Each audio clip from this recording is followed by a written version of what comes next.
today's video, I'm going to be looking at and recapping condensation polymerization. Now let's just remind ourselves of what a polymer actually is. So the definition of a polymer is when a long chain molecule is formed when lots of small molecules called monomers join together. Now there are two different types of polymerization, and the two different types of polymerization involve different monomers. Now addition polymers or addition polymerization, the monomers are alkenes. This is normally covered at AS. Today we're going to focus on condensation polymerization, so forming condensation polymers. Now this involves a condensation reaction, and a condensation reaction is when a small molecule is eliminated as the reaction takes place. Now 9 times out of 10, that small molecule that's eliminated is water, although sometimes it can be hydrogen chloride when you have reactions of acyl chlorides. But today we are just looking at reactions that eliminate water as the small molecule. Now, to form a condensation polymer, you need to have two different types of monomers, or at least two different types of functional groups. Those two functional groups can be on the same monomer, or they can be on different monomers. Now, as I mentioned, water is normally removed during these reactions, and we're going to be looking at two different types of condensation polymers today. Polyesters, and these are formed when a dicarboxylic acid reacts with a diol. I'll explain why we need the di in a second. And polyamides, so this is when we have a dicarboxylic acid and a diamine. In another video, I'll look at polypeptides, the formation of polypeptides, which are formed via adding together lots and lots of amino acids, so they're the monomers, and they actually form proteins. So we'll start with polyesters. Now, to form an ester link, we need to have two different functional groups that react together, and they are carboxylic acids and alcohols. Now, to make a polyester, so that you can continually add lots and lots of these monomers together, we need a dicarboxylic acid and a diol, which basically means you need to have two of the functional group on the molecule. Now, it doesn't matter if the two functional groups are on the end or not, just at some point in the molecule, you need to have two of those functional groups. So a dicarboxylic acid, you need to have two carboxylic acid groups. And obviously you can see that I've just separated them with an R group, because that can kind of just be any carbon chain between the two carboxylic acid groups, and also a diol where you've got two alcohol groups, so two OH groups at some point on the chain. So we'll have a look at a couple of examples, and I'll show you then how you can draw balanced equations and repeat units for these reactions. Now, I've got two structural formulae then of two molecules here of a dicarboxylic acid and a diol.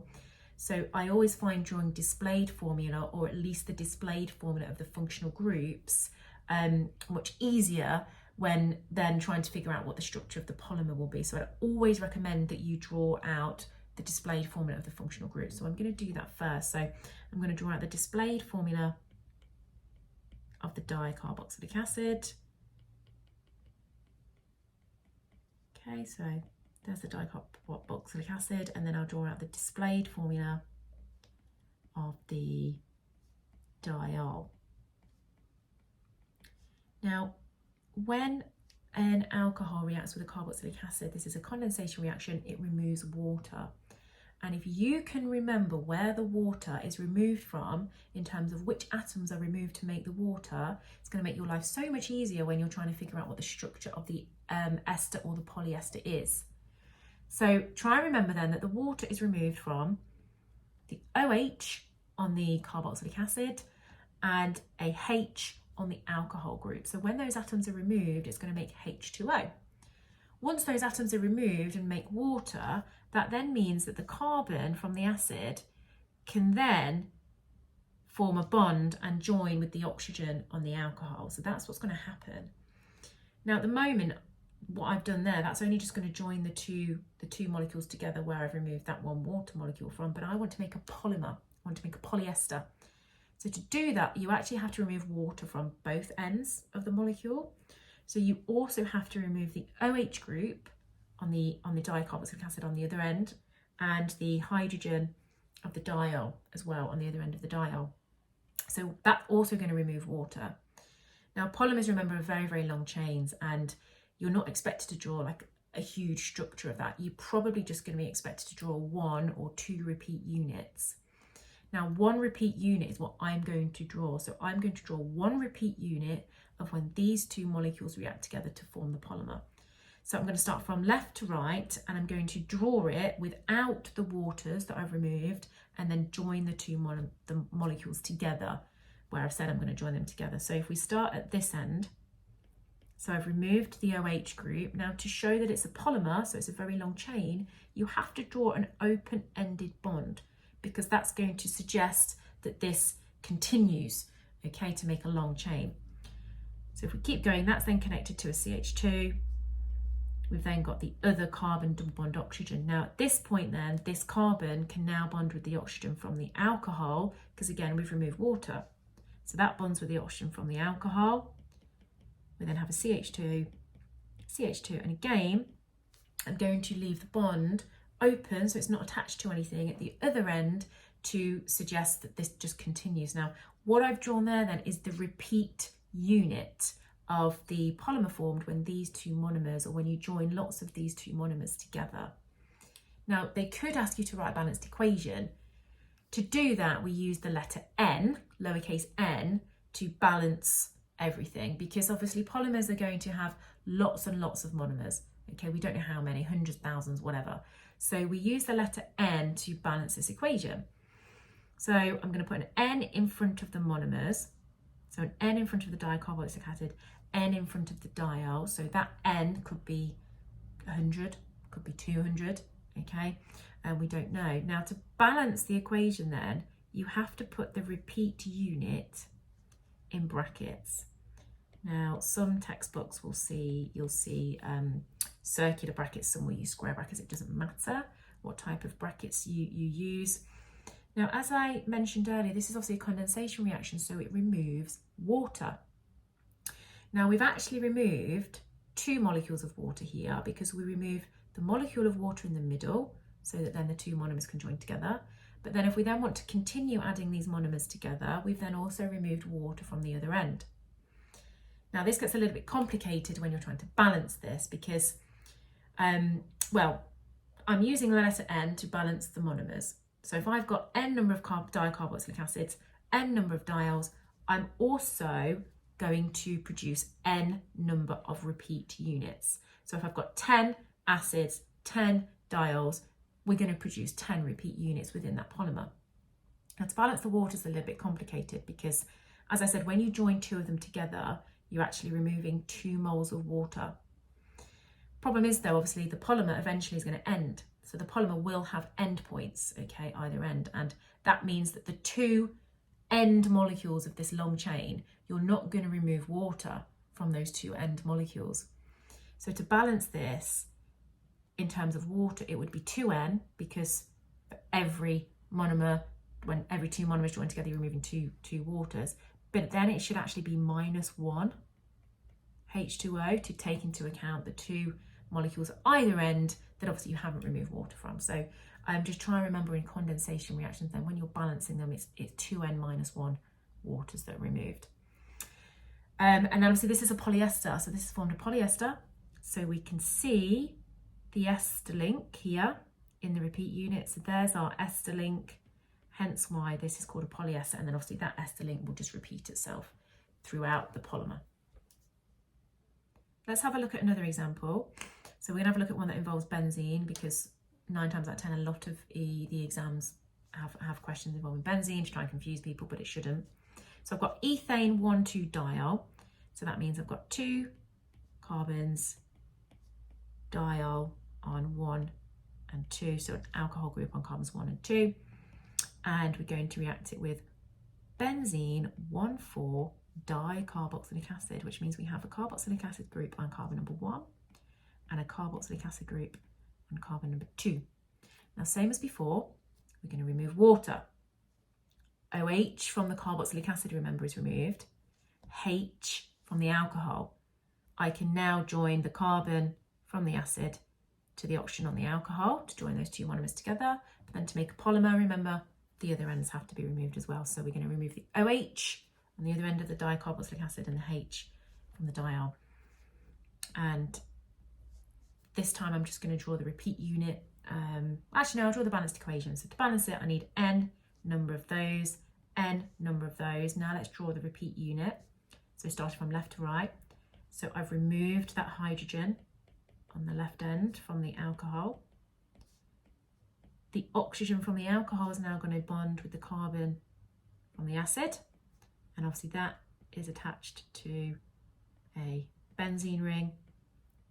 And then I've also removed the OH group from the other end. So I need to leave that as open-ended bonds like so. So to balance it, brackets go through the bonds and that will produce N repeat units. But in terms of the number of water molecules removed, then it would be 2N minus 1 H2O molecules removed. And again, you can see the ester link here. So polyesters formed. Now let's have a look at polyamides. This is obviously a different functional group that's formed. And to form a polyamide, instead of using a diol, we need a diamine. So we still use a dicarboxylic acid, but this time it's a diamine to produce the amide link. So we'll have a look at some more examples. So 1,6-diaminohexane and hexane dioic acid. Now again, I'm going to draw out the functional groups so we can kind of clearly visualize what's going on. Now I'm going to cheat a little bit here because rather than drawing out 6 carbons, and because the NH2 groups are on 1 and 6, I'm just going to put CH2 in brackets and put a little 6 there and write it like so. And then we've got hexane dioic acid. So let's draw in carboxylic acid group. Now this is a little bit different to the diaminohexane because obviously you've got 2 carbons involved in the carboxylic acid functional group. So it's not going to be 6 CH2s in between them, it's going to be 4 because then the other 2 come from the actual carboxylic acid functional group. Same as before, water is removed. So I'm going to remove OH from the acid, but this time we're going to remove the H from the amine group. Okay, so from that nitrogen. I'm then going to combine them together. Nitrogen bonds with the carbon from the carboxylic acid. And then to make it a polymer, I have to do the same on the other end as well and remove the OH from the other acid group and the H from the other amine group. I'm just going to draw the repeat unit this time. So going from left to right, I have removed that hydrogen from that amine group. This nitrogen can now bond with this carbon from the acid group to form this repeat unit. Now this is obviously a polyamide because this time we've produced an amide link there. So there's the functional group of an amide. Let's do one more example, again involving benzene, just because you need to get used to seeing these and be confident with using benzene in these examples. That's a rubbish drawing of benzene, but never mind. So we've got 1,4-diaminobenzene. So on carbon number 1 and 4, we have an amine group. And let's react that then with the example I used earlier, 1,4-dicarboxylic acid. So remove the water, OH removed from the acid, H removed from the amine, same on the other end. Join them together, draw the repeat unit. So I'll do it over here. We've got that has lost a hydrogen. And then we're going to join together the nitrogen with the carbon. Okay, and obviously when you do have reactions involving benzene, just make sure you're drawing the functional groups on the correct carbon. Okay, so just make sure that they're, in this case, they're both 1 on carbon 1 and carbon 4 on the benzene ring. So there is the repeat unit for the polymer formed by the reaction of those 2 monomers. Now, you could also be asked to identify the monomers from a repeat unit. So basically doing the reverse of what we've just looked at. So you could be given the structure of a polymer. So in this case, I've got a polymer here. So this is an example. It says draw the structures of the monomers used to make this polymer. So here's a repeat unit of a polymer. Now what you need to do first of all is decide, is it a polyester, is it a polyamide? So identify the ester and the amide link. So here is the ester link. And then you're going to split that ester link or that amide link, okay? or break that bond. Now, what I find easiest to do is literally draw exactly the same thing, but with that bond broken. So I'm just going to draw exactly the same thing. Okay, but with the bond there, oops, sorry, that bond between the carbon and the oxygen, that's the bond that will break. So I'll draw it as if that bond has been broken. And now you do obviously then need to remember what functional groups make an ester. So in this case, it's a carboxylic acid and an alcohol. Now it's obvious that the monomer with the C double bond O obviously has to be the carboxylic acid. So you just put an OH group on either end there. And then the other one would be the alcohol, the diol. Okay, so they would be the two monomers to form that ester.